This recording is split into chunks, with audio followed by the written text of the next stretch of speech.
Assalamualaikum warahmatullahi wabarakatuh.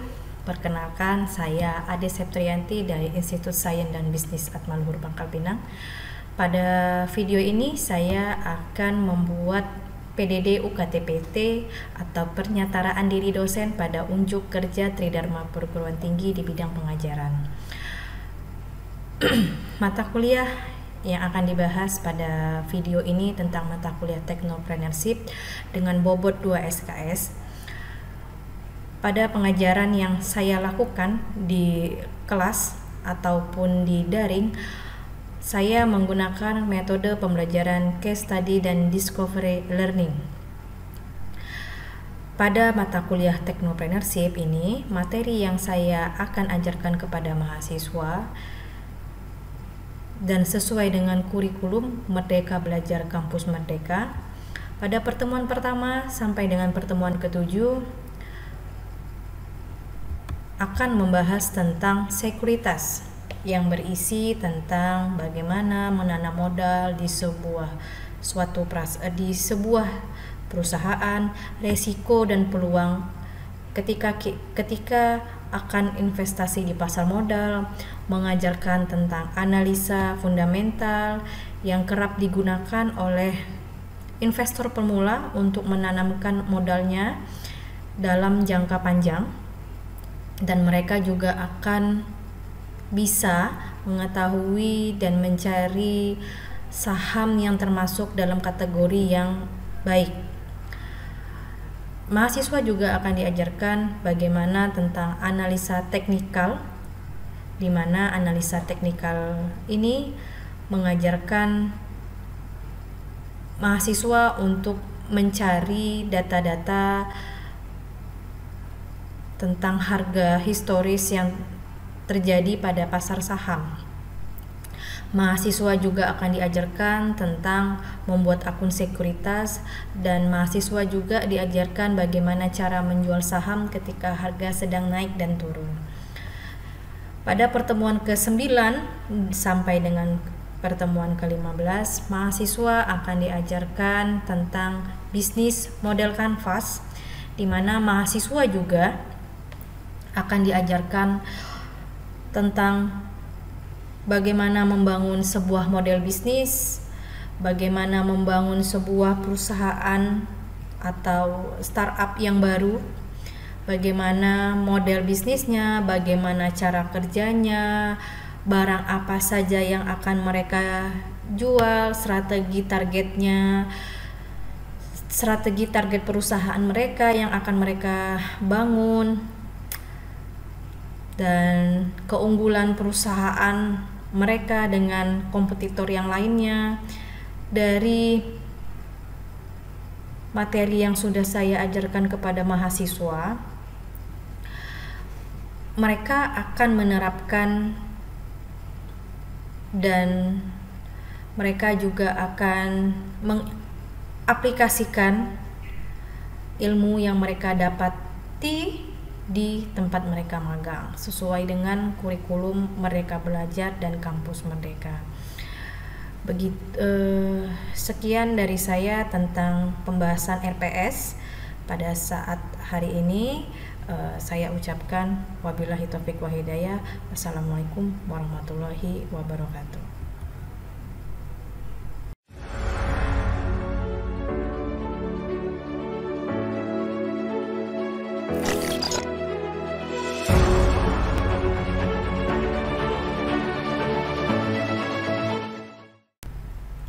Assalamualaikum warahmatullahi wabarakatuh. Hari ini mata kuliah Technopreneurship. Hari ini kita akan membahas tentang bisnis model kanvas. Bisnis model kanvas itu merupakan sebuah tool dalam strategi manajemen untuk menerjemahkan konsep, konsumen, infrastruktur maupun keuangan perusahaan dalam bentuk elemen-elemen visual. Untuk di bisnis model kanvas itu kita mengandalkan gambar-gambar ide sehingga setiap orang memiliki pemahaman yang sama dan real terhadap tipe-tipe konsumen mereka, di mana dari segi pengelolaan biaya, cara kerja perusahaan dan sebagainya. Untuk bisnis model kanvas itu ada 9 pilar. Yang 9 pilar utama yaitu ada customer segment, ada customer relationship, channel, value proposition, key activity, key resource, key partner, cost structure, sama revenue stream. Kenapa sih dibutuhkan bisnis model canvas untuk membangun suatu perusahaan? Nah, untuk membangun sebuah perusahaan itu kita harus benar-benar matang. Kita harus juga memikirkan kita itu mau jual produk apa sih? Keunggulan bisnis kita itu apa sih? Kenapa sih orang harus pilih produk kita? Terus apa aja ya yang kita tawarkan, gimana ya kayak model Tokopedia, Shopee bisa berjalan dengan lama, itu gimana sih, harus ada yang namanya promosi kan. Nah, contohnya gini, antara Shopee dengan Tokopedia itu kan pasti ada yang namanya perbedaan ya. Dulu Tokopedia, sekarang Shopee. Ini sekarang yang lagi ngetrend TikTok Shop. Sekarang kayak sekarang deh, orang itu dulu mungkin orang jualan nggak pakai online shop.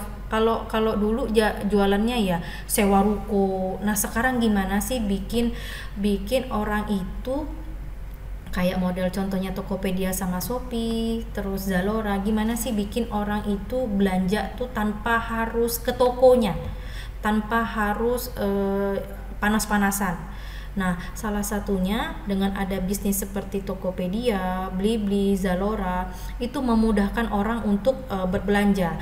Bagaimana cara buat aplikasinya itu dikenal dengan banyak orang, bagaimana dari segi promosinya, produknya, terus apa aja ya yang harus dijual gitu. Bu, fungsi dari bisnis model canvas itu apa sih ketika untuk membangun suatu perusahaan atau startup? Oke. Fungsinya salah satunya kita harus memiliki gambaran tentang model bisnis, dan kita itu nggak perlu memiliki detail yang tidak perlu dibandingkan dengan rencana bisnis yang lama, yang kuno gitu loh.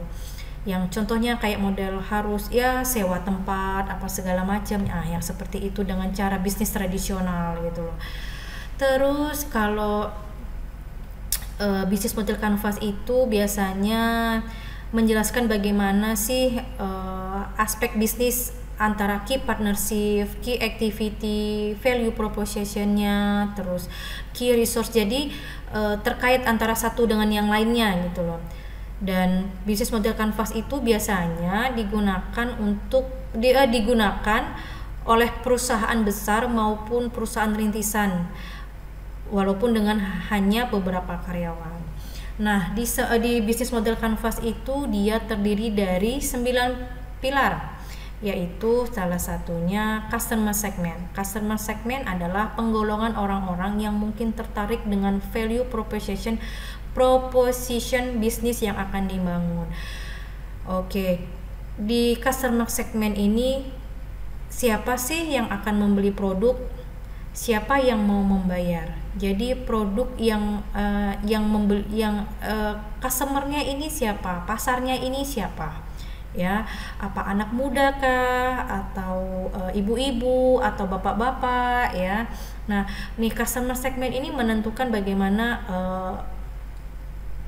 perjalanan dari perusahaan startup yang kamu bangun itu lama atau tidak. Oke. Dari customer segment inilah nanti yang menentukan perusahaan itu digemarinya yang banyak beli itu anak muda atau ibu-ibu atau bapak-bapak atau siapa ya. Jadi itu nanti menjadi customer segmentnya. Terus yang kedua ada value proposition. Value proposition sendiri itu merupakan nilai atau value yang ditawarkan untuk pelanggan. Kelebihan dan keunggulan produk dibanding pesaing adalah hal yang harus dituliskan di value proposition.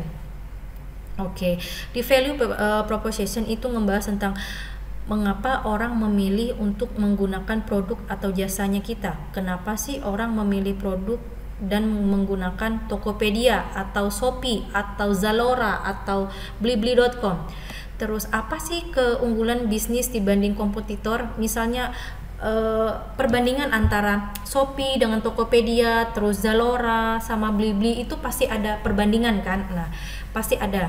Nah, perbandingan antara mereka itu yang bisa dilihat itu ya customernya, oh arahnya kemana sih ini, maunya unggulnya di mana sih gitu loh.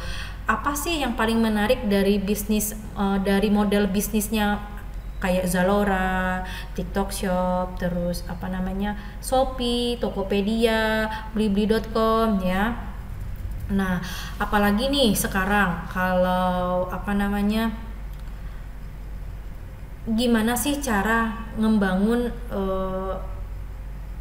kayak model dulu orang nggak tahu, orang taunya tuh TikTok itu cuma bisa ngeliat video-video orang joget-joget lah, tapi sekarang itu enggak. Di TikTok itu sekarang udah bisa belanja, jadi kita juga bisa live dari situ ya. Terus habis itu juga kita juga bisa melihat cara dia menjelaskan barangnya detailkah ataunya bagaimana ya. Oke. Terus untuk di channel itu cara menjangkau customernya gimana sih, dari segi perusahaan atau untuk membangun sebuah perusahaan startup itu bagaimana cara pelanggan dapat mengetahui jasa yang akan ditawarkannya, bagaimana cara produk terus bisa sampai ke pelanggan, terus apakah cara itu efektif. Contohnya gini, mungkin kalian pernah dengar yang namanya COD, cash on delivery. Jadi kayak modelnya contoh saya maunya COD aja. Jadi ketika COD berarti harus fitur itu ketika mau bayar itu barang datang baru bayar.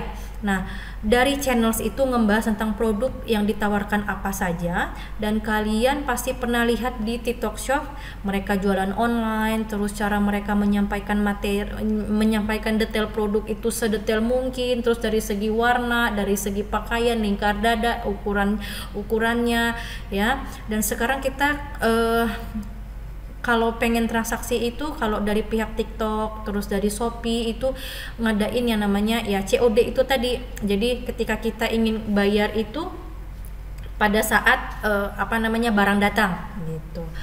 Terus ada yang namanya customer relationship. Nah, di customer relationship itu cara-cara yang bisa digunakan untuk berkomunikasi dengan customer segment. Untuk di customer relationship itu bagaimana sih cara kita untuk connect selalu dengan pelanggan, bagaimana memastikan pelanggan itu puas setelah menggunakan produk dan jasa. Biasanya untuk yang belanja di Shopee, di Tokopedia atau enggak di TikTok Shop deh ya, biasanya itu sebelum kita mau membeli suatu barang, kita pasti ngeliat dong komentar di tokonya itu, pengikutnya itu banyak atau tidak ya. Nah, dari kita melihat itu kan nanti ketahuan nih, tokonya bagus nih, beli gitu, ratingnya juga bagus. Jadi orang juga ngelihatin toko yang kayak model di TikTok Shop, terus yang orang jualan itu di tokonya itu, jadi dia juga tertarik, ternyata barangnya bagus-bagus nih, respon dari konsumennya juga enak-enak gitu. Terus untuk di revenue stream, cara untuk menghasilkan keuntungan dari proposition. Oke. Untuk di revenue stream itu bagaimana sih cara bisnis kita itu ngasilin uang, apa aja sih produk yang akan kita jual. Jadi banyak produk yang bakal kita jual. Jadi misalnya jual pancinya tuh ada merek Tefal, ada merek Han River, ada mereknya Mitochiba, ada mereknya macam-macam. Jadi banyak gitu loh. Jadi nggak hanya cuma dia memang jual satu panci, tapi ada beberapa merek ya. Ada mereknya kayak Stain Cookware, ada mereknya Tefal, ada mereknya Double In, macam-macam ya. Terus ada key activity. Key activity itu, untuk key activity harus diisi dengan kegiatan wajib yang dilakukan oleh sebuah perusahaan untuk menghasilkan value proposition yang ditawarkan. Nah, untuk key activity, apa aja sih kegiatan yang bakal kita lakukan untuk menciptakan value propositionnya? Terus strategi bisnis yang harus dilakukan itu untuk mencapai target itu apa aja? Ya, jadi tahu nih, oh misalnya dalam 1 bulan nih, misalnya Shopee harus banyak orang yang beli dengan 5.000 paket, ya. Nah, itu menjadi targetnya mereka. Oke, untuk key resource. Nah, key resource itu membahas tentang Key resource itu membahas tentang hal-hal penting yang harus mempunyai agar key activity bisa dijalankan dan value proposition bisa diberikan kepada customer. Nah, untuk key resource, apa sumber daya utama yang harus kita miliki untuk menjalankan bisnis? Terus aset apa aja yang kita butuhkan agar bisnis kita itu dapat bersaing dengan bisnis yang lain? Kayak Tokopedia, Shopee, itu dia harus mempunyai aset yang antara satu dengan satu itu kelihatan persaingannya. Oke. Nah, untuk key partnership, key partner adalah pihak-pihak yang bisa diajak kerjasama. Siapa aja sih yang bisa mengerjakan hal-hal yang dari hal-hal kebutuhan perusahaan di luar key activity-nya, terus suppliernya siapa pihak suppliernya, siapa vendornya, terus nah, untuk menentukan supplier atau vendor itu, hal yang seperti ini tuh menentukan kesuksesan sebuah perusahaan. Karena apa? Dari semakin bagus kualitas dari vendor, dari supplier, berarti menentukan juga kualitas dari si online shop-nya ini, si TikTok-nya ini, si Tokopedia-nya ini, ya. Nah, untuk cost structure yaitu rincian biaya-biaya terbesar yang harus dikeluarkan untuk melakukan key activity dan menghasilkan value proposition-nya. Nah, kalau untuk cost structure-nya, dari segi pengeluaran apa aja yang dibutuhkan untuk menjalankan model bisnis, terus komponen biaya yang dibutuhkan pada setiap elemen kayak model key activity, key resource-nya, terus key channel-nya, ya. Oke. Pertemuan cukup sampai di sini. Jika memang ada pertanyaan, silahkan Anda bertanya dan japri aja ke saya, ya. Oke, ketemu minggu depan sama saya. Assalamualaikum warahmatullahi wabarakatuh.